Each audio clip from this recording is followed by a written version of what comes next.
Dorota is with the Institute for Advanced Sustainability Studies in Potsdam, Germany, one of the partners in this event. Dorota works on the co-creative and contemporary policy advice transdisciplinary project. This project includes innovative space. It was hosted at the Madrid COP to promote co-creative reflection and dialogue. And we are going to hear more about that right now. Welcome, Dorota. Thank you. Hi to you all. Thank you for this invitation and the opportunity to have a deep dive together. It will be a different perspective because I will be sharing some thoughts and experiences of one concrete intervention that we had at the recent COP, namely the co-creative reflection and dialogue space. It was a space we created in order to give other people space, in order to invite different perspectives together and to facilitate their meaningful exchange. Next slide, please. The very idea started to emerge from our observations and experiencing the culture of untapped potential at the COPs. And it was not only with respect to the negotiation table, but also the whole atmosphere around, with ineffective patterns of communication, as we think, with too much one-directional sender-receiver ways of communicating, really no time and space for meaning-making, lack of trust and time. And we also observed that despite this widely shared frustration, or maybe because of it, there is lots of hunger for more effective ways of actually becoming active together, sharing, reflecting, and making this further necessary step. And I work at the institute, a research institute that also has a transformative mandate. So we conduct research and also are wondering, okay, what to do about it? Like, what steps could we actually suggest? And having our thoughts about the COPs and events at the COPs, we decided to develop a little intervention, a little experiment. And it started in Katowice, in my home country, at the COP24, and there we offered several sessions aimed at dialogue and reflection of what is actually happening in the very conference. And we were guests in different rooms, and we learned a lot about enabling and hindering factors for dialogue. And one lesson learned was with respect to the space, and that co-creative processes actually would benefit a lot from having a space that is supporting this spirit. Next slide, please. And that is why we decided to use a chance and rent some space at the COP in Madrid together with some partners, and to arrange what we labeled as a co-creative reflection and dialogue space. Our ambition was to discuss the culture of the COP while trying to make it better at the same time. So it was this time a physical space, 20 square meters, that we tried to arrange beautifully, and had one civil society partner, Brahma Kumaris, taking care especially for this beauty factor and a bit of comfort, and arranging the scene in such a way that it would invite looking in each other's eyes, having a dialogue, exchanging in a slightly different way than to what was quite common at the COP. In this space, we were active for 10 days, organized more than 40 sessions with around 300 participants. It was open to anyone who wanted to attend. Several research groups from our institute engaged, colleagues with climate governance expertise, but also to projects with more facilitation-oriented skills.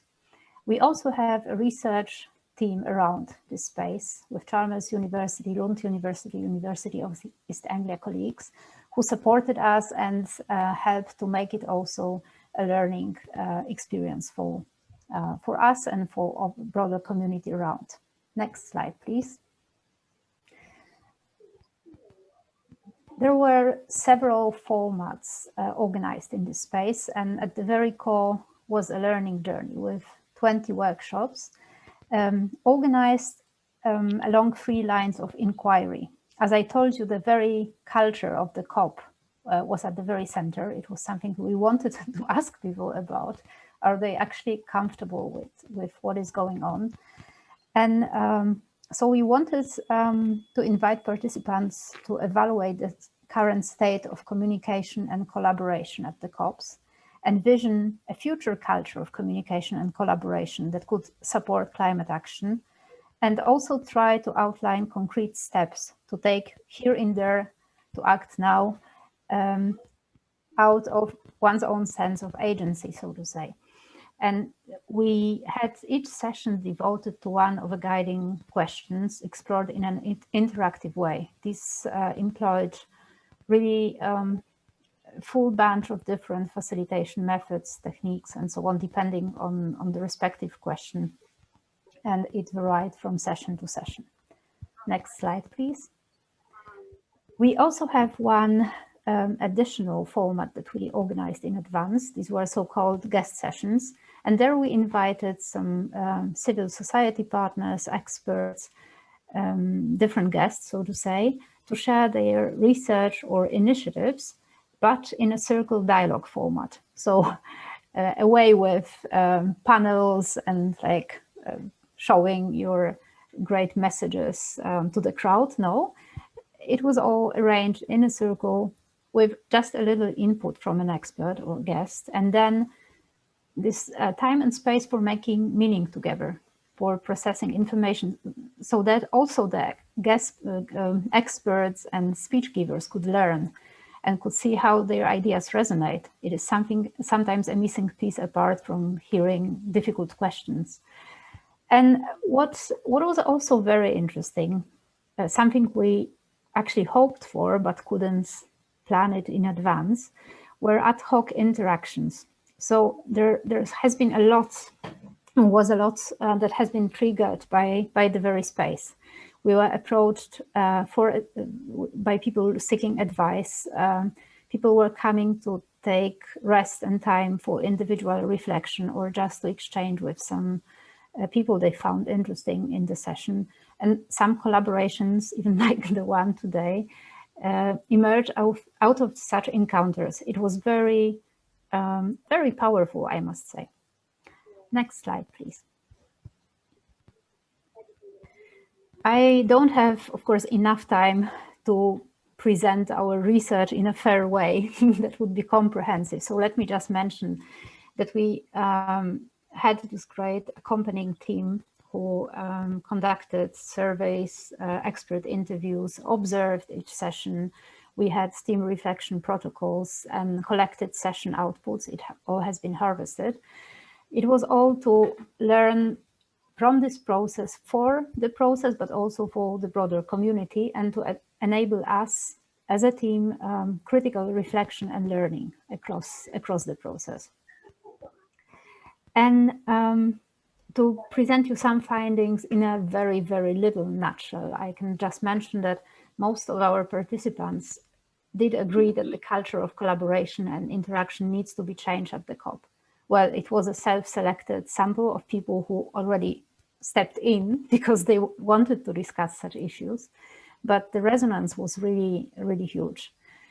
Our space has been valued as quite a good example of a type of communication that participants would like to see more at the COPs. And what was valued and mentioned also for us to take account in further interactions was the possibility to address also the emotions of participants, like, you know, the possibility to share the fact that you are overwhelmed or quite sad by not enough progress taking place. There are not so many sessions where you can simply say it and exchange with counterparts around this, but also address conflicting topics and to engage in open dialogue.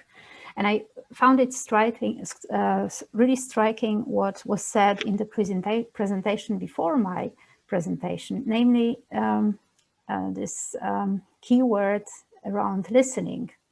I really found it, it was an asset of this space, that you could you weren't forced to act at such a pace, and you actually had time to listen. And we had several situations where we as researchers also learned, okay, we need to be aware of so many complex issues around communication, even when using same language. And listening is the first starting step.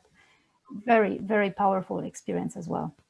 And what was also interesting is actually what you need for such spaces and climate action is this mixture of tool set, skill set, and mindset for facilitation, but also for interacting and collaborating within such complex settings and for climate action generally, I would say. And we are going to the last slide, please. I'd like to give you some perspectives because we are at the moment preparing for the next COP and wondering what we actually could do, what contribution would be fitting under current circumstances. The team and network of collaborators is growing, and here I would like to invite any one of you who would like to join the conversation just to reach out. We are sharpening our research focus and process design. And of course, we are thinking about different scenarios that might come up, including online COP and like what would happen if we don't meet in person. And there are several questions to be asked, like how to create a relational space if there is no physical space, and which intervention is big enough or important enough to be taken, because obviously I'm talking only about a little example, and how to best contribute from where we are. And we met with the team like 2 weeks ago, and we found that questions might be really powerful, because when we were asking our provoking questions at the last COP, like about this one, I have a screenshot from our Twitter account, like about elephants in the room, what nobody wants to talk about. And we asked such questions around the very culture of the COP, actually not believing that anything might change that quickly. And now, after a year and a bit more after that, it's actually, we are in under quite different circumstances regarding the very process. So maybe there is space for change, and maybe our space, co-creative reflection and dialogue space, would also fit there. So that's basically it for an impulse. Next slide. These are my contact details and the details of our institute and some addresses if you are interested in the initiative and would like to exchange. Thanks a lot.